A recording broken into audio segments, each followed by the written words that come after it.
এমন কোনো মানুষ নাই যার জীবনে দুঃখ নাই, কষ্ট নাই। সবার জীবনে দুঃখ কষ্ট আছে। ঘড়ির কাঁটায় ঠিক এই মিনিটে পৃথিবীর কোনো না কোনো জায়গায় কেউ এখন হয়তো আগুনের মধ্যে পড়ছে, কেউ হয়তো ক্যান্সারের সাথে যুদ্ধ করছে, কারো কাছে হয়তো এই মুহূর্তে ডাক্তার এসে বলছে তুমি আর মাত্র বাঁচবে 3 দিন।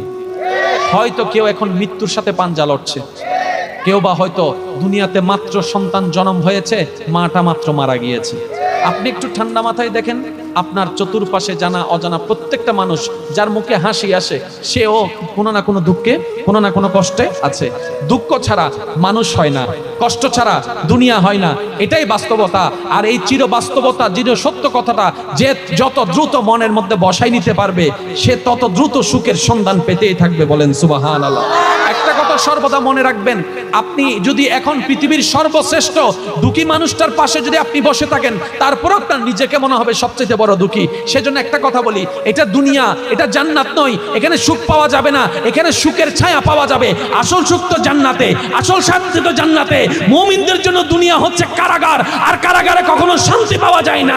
কারাগার থেকে মুক্তি পেয়ে যখন আমরা পরকালে যাব, রবের দয়া যখন হয়ে যাবে, জান্নাত পাবো, ওইটাই আমাদের সুখের কারখানা। বলেন সুবহানাল্লাহ।